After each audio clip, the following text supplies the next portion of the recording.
At pagpasensya nyo na ako sa tulong ninyo at sa awa ng Diyos, nakabalik ako. Yan ang una kong tatanggalin. At sa mga pagkakataong po ito, isang malaking karangalan pong para sa akin ang ipakilala ang isang leader na kahit kailan ay hindi tayo iniwan sa gitna ng laban natin sa pandemya. Ang isang leader na tunay na nagbigay ng pagmamahal, malasakit at kalinga, lalo dikit naging kaagapay natin sa oras ng ating pangangailangan. Ang batang galing sa hirap, nagsumikap! Ang batang Maynila, Yorme Isko Moreno Dinogoso!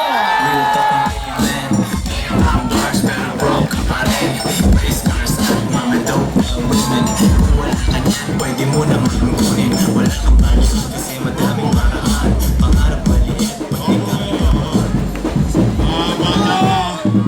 Tondo, magandang gabi sa inyong lahat. At ang balita ko, kanina pa kayong alas 6 ng gabi. Eh di wala nagsaing. Patay. Maraming titilapo na kaldero mamaya. Wala nagsaing. Wala din kakain. So hindi pa kayo kumain? Ha? Taas ang kamay na hindi pa kumakain. Huwag kayo mag-alala, lilipas din yan. Magandang gabi! Nako, napaka-special naman itong lugar ninyo. Brain ninyo. 2 senador. Kalit-lit ng lugar natin, pero dinalaw tayo rito. O, palakpakan naman kay Senador Jimmy Bundok. At ang ating minamahal na senador ay may solusyon, si Amy Marcos. At mamaya, gusto niyo pa ng sorpresa? Ang laki-laki ng Pilipinas. Pero dito sa may haligi may nagpupunta.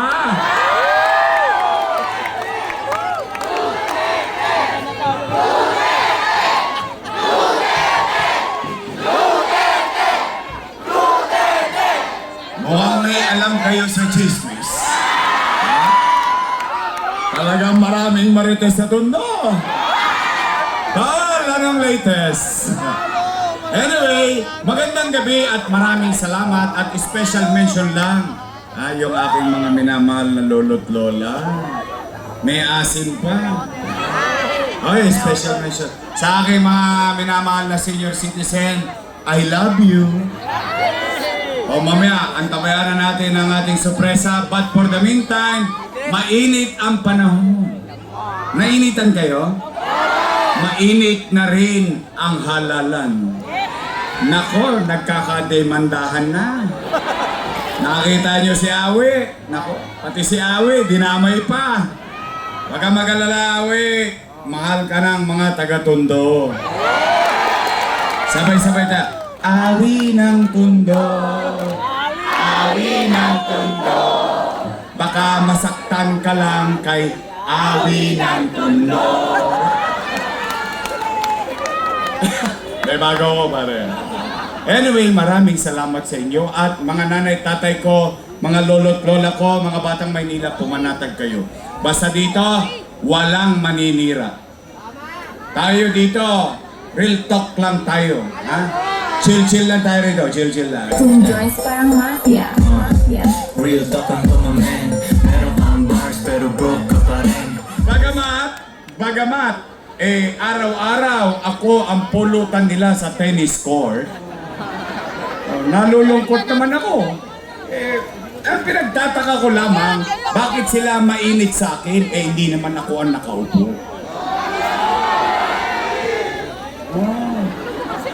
Ako eto maraming mga matatanda nandito. Sa tinagal-tagal nyo sa karanasan, sa eleksyon, hindi ba kayo nagtataka, bakit yung mga nakaupo at yung isa pa, sa akin lang nakaturo, sila ang dapat managot sa taong bayan. Araw-araw na lang, ako pulutan, ako tanghalian, ako hapunan. Pasasakitin ang tenga ninyo, 3 hanggang 5 oras, magsasalita ron, ako lang ang topic. Tapos, magbibigay ng 1,000. O, 500. Tama ba? Bale, alam nyo, sa totoo lang ha, ayan, bawal yan. Bawal na yan. Starting March 28 onwards, pagpasok ng local campaign, bawal na mamigay. Pero nakita nyo ba ako nagreklamo? Bakit? Naniniwala ko ang mga Manileño matatalino. Tanggapin nyo lang ng tanggapin. 1 bulig din yan. 5 kilong bigas din yan. Masasaing nyo din. Basta tatandaan ninyo, huwag nyo kaming kalilimutan. Huwag kayong magpapaakit sa mga akap, aiks at tupad. At pag dumating naman ang tupad, tuparin nyo ang pangarap nila. Bakit? Pera nyo naman yun. Walang kahirap-hirap. Birihin mo, kukuha ka lang ng walis sa may picture. Tapos na, buto-buto. Hindi, pero yan ay binibiro-biro ko sa totoo lang. Hindi po maganda yan. But ako, panatagan loob ko. Dahil alam ko naman, matatalino naman talaga kayo. Alam ninyo ang tama at mali. Nakakalungkot lang, imbis na ang sabihin nila ay bagay na ginawa nila at mag-ulat sa taong bayan, ang naging nangyari, ako ang topic nila. Araw-araw na ginawa ng Diyos. Pero, Nay, Tay, ito'y matanong ko lang kayo. Ang utang na loob ba dapat singilin? Di ba ang utang na loob ay binabayaran ng kusa? Nay, Tay, para sa akin yun na marinig. Sa akin yun na marinig. Ako, may utang na loob kay Danny Lacuna. Yan ay hindi ko kinaila, hindi ko pinagkait o itinanggi. In fact, alam nyo rin yan. Bilang ganti at pagtanaw ng utang na loob kay Boss Danny, inaruga ko ang kanyang mga anak. O tingnan po natin ha, para kayo na lang po ang maghusga later on. Tingnan natin. Una, Philip Lacuna. Nakaupo? Nakaupo. Pangalawa, Lay Lacuna. Nakaupo? Nakaupo. Pangatlo, Dennis Lacuna. Nakaupo? Nakaupo. Pangapat, Dr. Fox Pangan, asawa ni ate. Nakaupo? At pagpasensya nyo na ako, sa tulong ninyo at sa awa ng Diyos, nakabalik ako. Yan ang una kong tatanggalin. Bakit, Yorme? Galit ka ba kay Doc Fox? Hindi po. Galit ako sa ginawa niya. Kaya mga batang Maynila, ipagtanong ninyo ito sa inyong mga nanay, sa inyong mga lolo't lola, sa inyong mga tatay.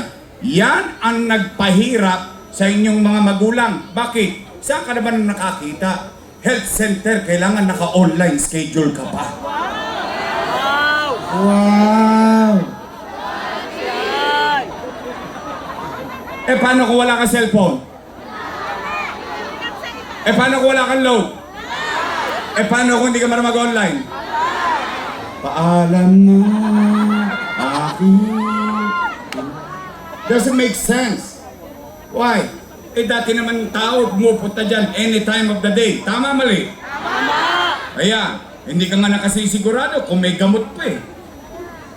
Kaya po, sa akin, sa pag-ikot ko noong nakaraang buwan at maraming buwan, simula noong October 9, ay naramdaman ko ang hinaing ng taong bayan. At yan ay sinabi ng inyong mga lolo't lola. Kaya sa mga minamahal ko senior citizen, huwag kayong mag-alala. 18 days na lang. 18 days na lang.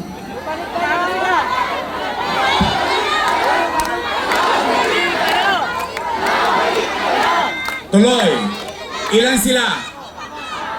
Panlima, si ate. Nakaupo? Upo-upo. Ilan sila? O di, happy? O di masaya ako. I swear to God, masaya ako. Bakit?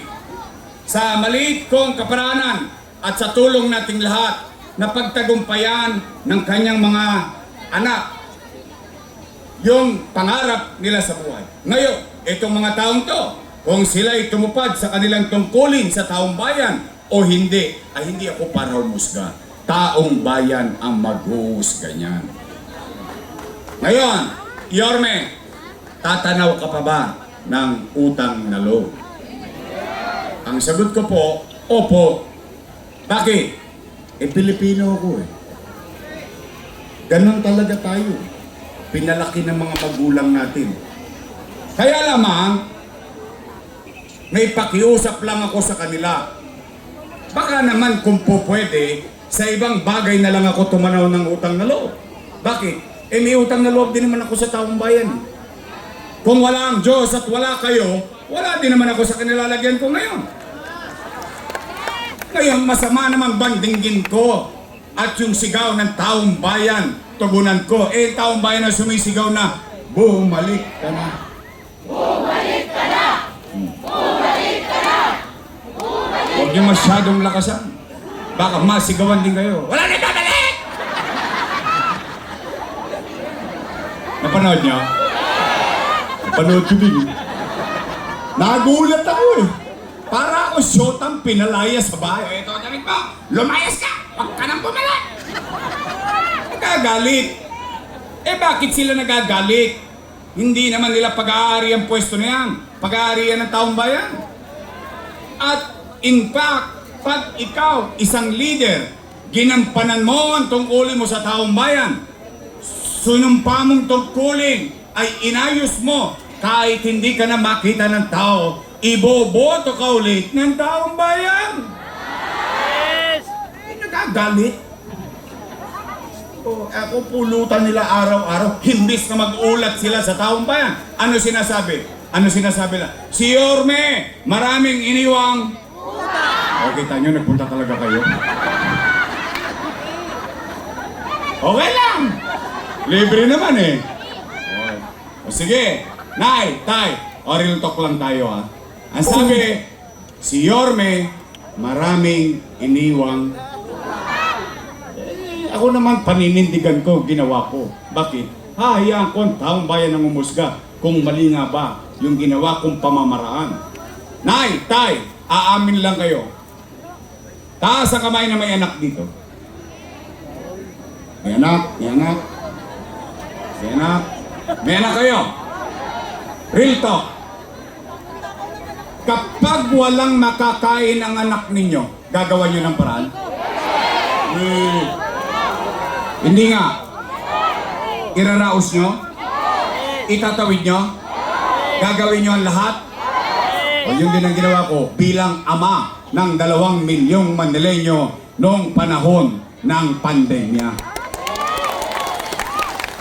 Nay, Tay, noong binoto ninyo akong mayor noong 2019, wala kayong narinig sa akin na sinisiko yung sinundan ko na walang iniwang pera. Wala. Hindi ko tinuro ang daliri ko kung kani-kaninong mukha. Anong ginawa ko? Nag-move on ako kagad. Bakit?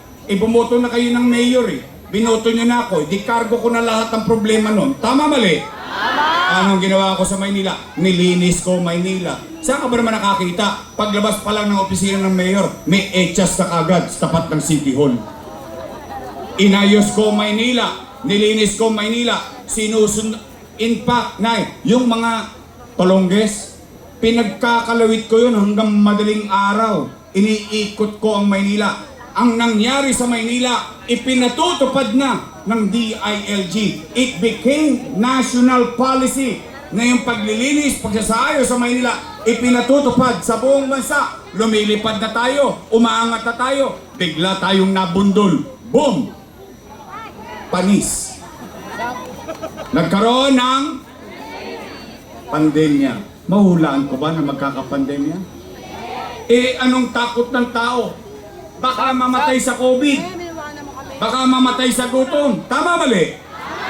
O ano sinabi ko? Natataranta na ang tao nun. Magla-lockdown na. Ano sabi ko? Nay, tay, mga lolo't lola ko, mga nanay, tatay ko, mga batang Maynila, pumanatag kayo. Huwag kayong mag-alala. Eh di sinabi ko eh. Hindi ko rin kinakaila. Ano sabi ko?